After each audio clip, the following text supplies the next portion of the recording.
다시 새롭게 국립군산대학교. 여러분 안녕하십니까? JTBC 8시 뉴스입니다. 첫 소식입니다. 전북자치도가 2036년 하계올림픽 단독 유치에 도전하겠다고 공식 선언했습니다. 유치에 성공할 경우 42조 원의 경제적 파급 효과를 기대했는데요. 막대한 예산과 부족한 인프라, 또 잼버리 파행으로 인한 부정적인 이미지를 극복하는 게 과제로 꼽히고 있습니다. 정원익 기자입니다. 전북자치도가 세계를 맞이하는 전통과 미래의 향연을 비전으로 2036년 하계올림픽 유치 도전을 공식적으로 선언했습니다.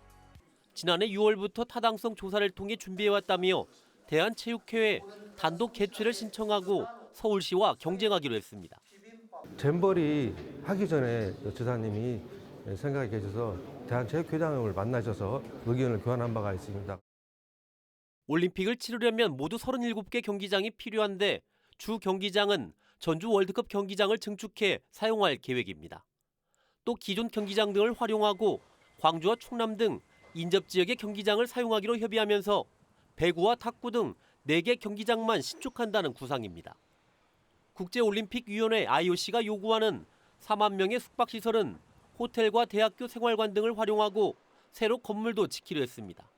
균형적인 차원에서 너무 서울하고 지방하고 차이가 많이 나고 이러기 때문에 그런 차이도 아마 대한체육회에서 역점을 두고 평가를 하지 않겠냐.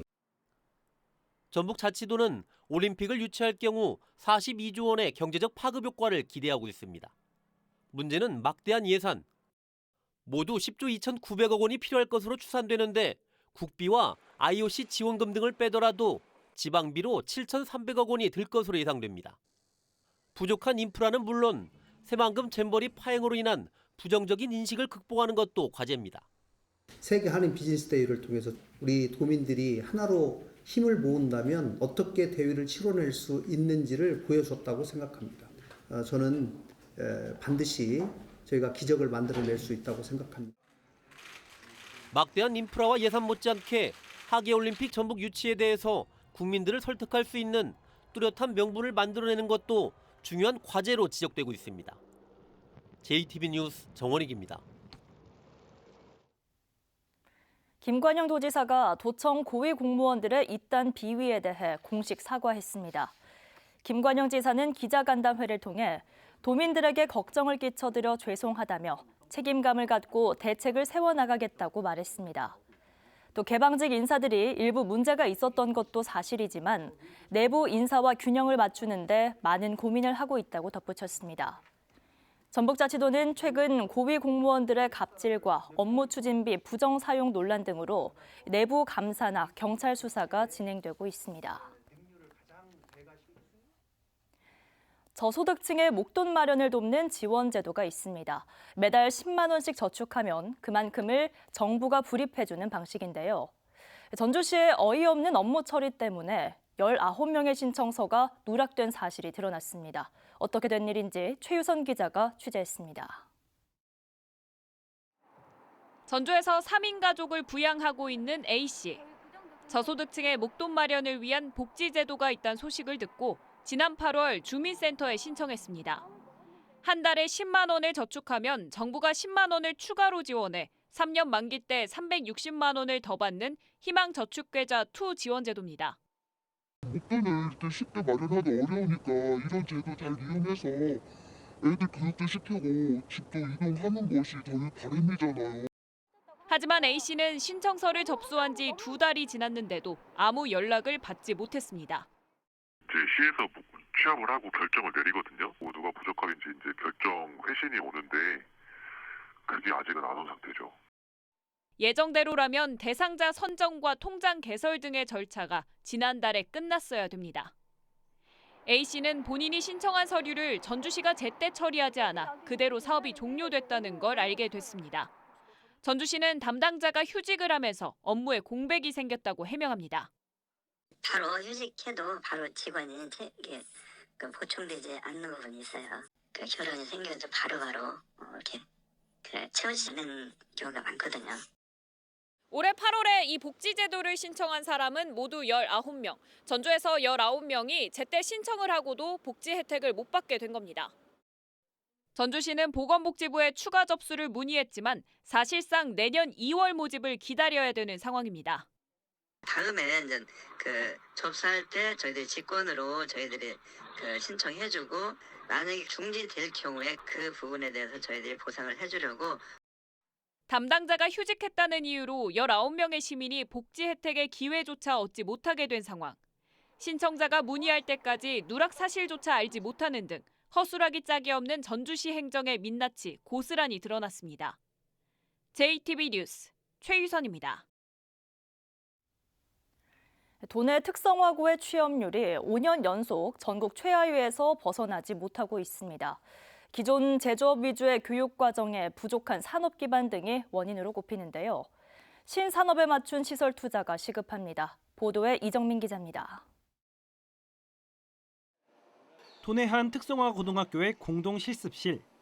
학생들이 직접 설계한 도면을 보며 기계 부품을 가공하고 있습니다. 올해 전북의 특성화고 졸업생들의 취업률은 43.6%로 5년 연속 전국 최하위에서 벗어나지 못하고 있습니다. 전국 평균보다 10%포인트 가까이 낮습니다.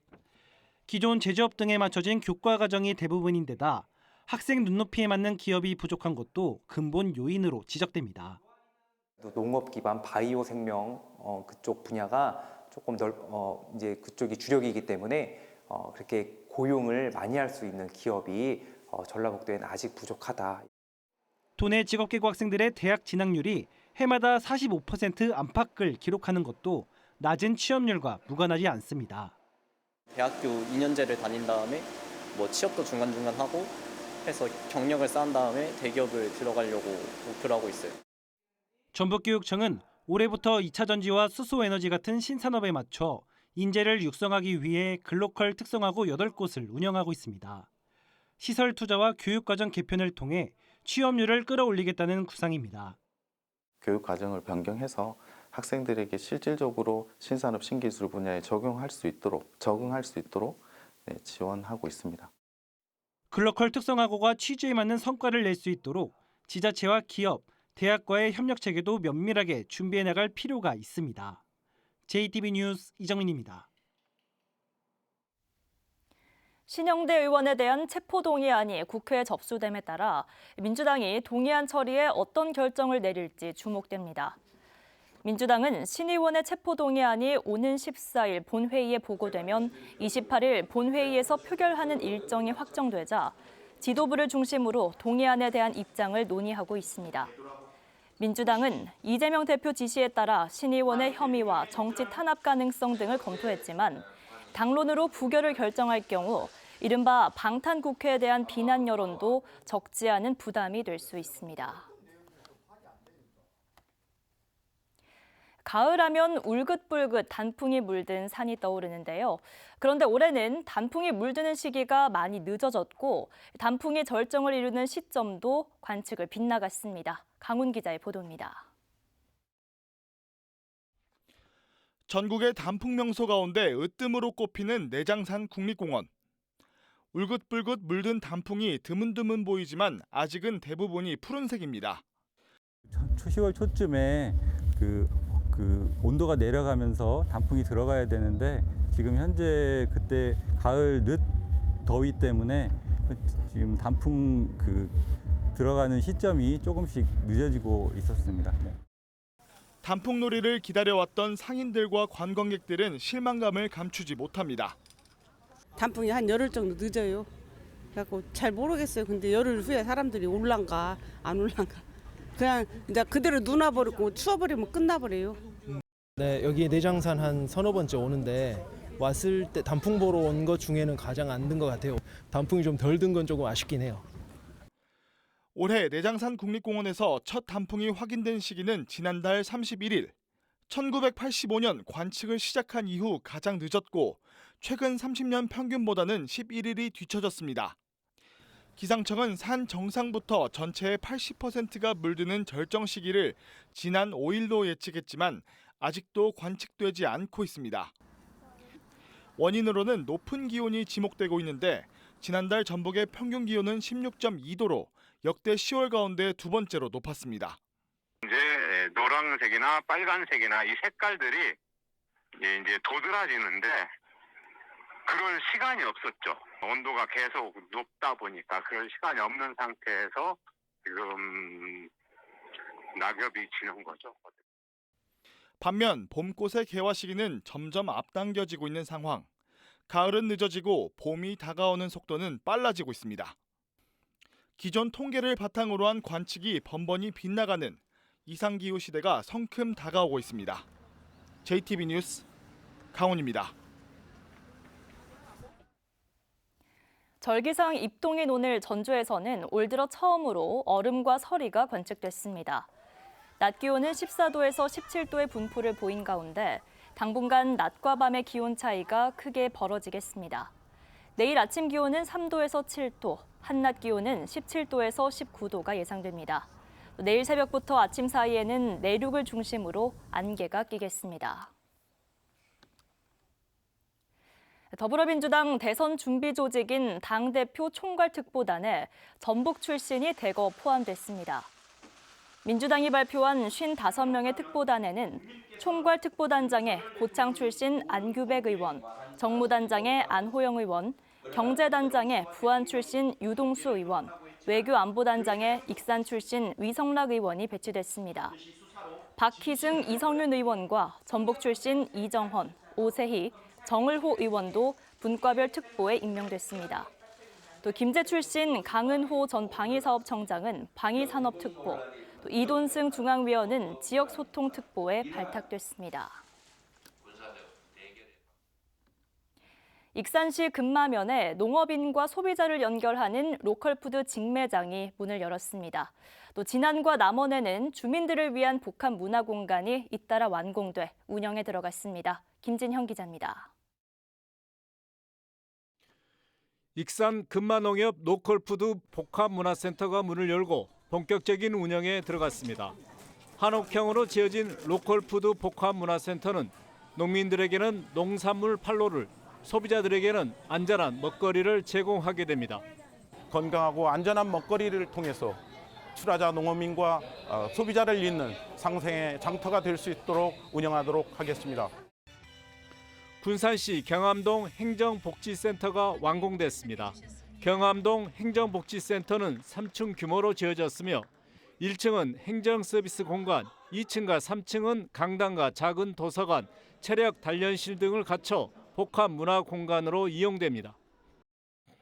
진안군이 농림부의 농촌 중심지 활성화 사업으로 안천면에 추진한 동구 동락센터가 완공됐습니다. 68억 원이 들어간 동구 동락센터는 카페와 아동 놀이터, 회의실 등을 갖춰 주민들의 산업방 역할을 하게 됩니다. 남원시 운봉읍과 인월면, 아영면, 산내면 주민들의 여가 활동 공간이 될 지리산권 SOC 복합센터가 문을 열었습니다. 160억 원이 투입된 지리산권 복합센터는 수영장과 헬스장, 다목적 회의실 등을 갖췄습니다. JTB 뉴스 김진영입니다. 로컬푸드 직매장의 지속가능한 활성화 방안을 모색하는 포럼이 오늘 전북자치도 의회에서 열렸습니다. 여성소비자연합 전북지회 소비자정보센터와 전북특별자치도 의회가 주관한 오늘 포럼에는 로컬푸드 직매장 관계자와 생산자 등 80여 명이 참석했습니다.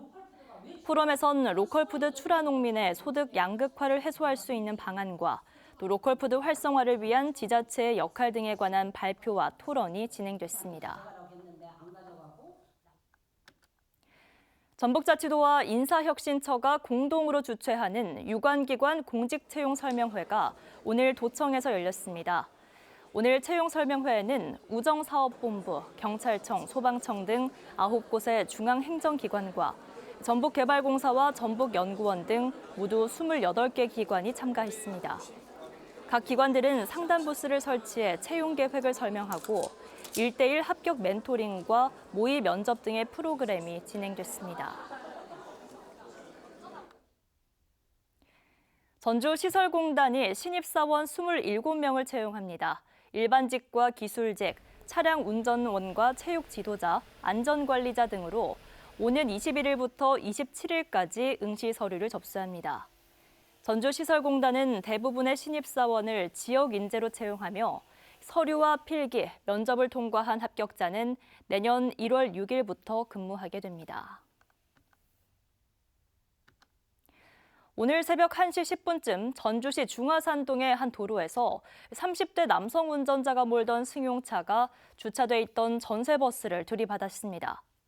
이 사고 당시 승용차 운전자는 면허 취소 수준의 음주 상태였던 걸로 드러났습니다. 경찰은 이 남성을 상대로 정확한 사고 경위를 조사할 예정입니다. 전주시청 배드민턴팀이 오는 13일 국립무형유산원에서 창단식을 갖고 본격적인 활동에 들어갑니다. 전주시청 배드민턴팀 감독은 김용현 전 국가대표팀 코치가 맡고 한요셉, 이현민, 하동훈 등 7명의 선수로 꾸려집니다. 태권도와 수영, 사이클에 이어 배드민턴팀 창단으로 전주시청 소속 운동부는 모두 4개 종목으로 늘어납니다.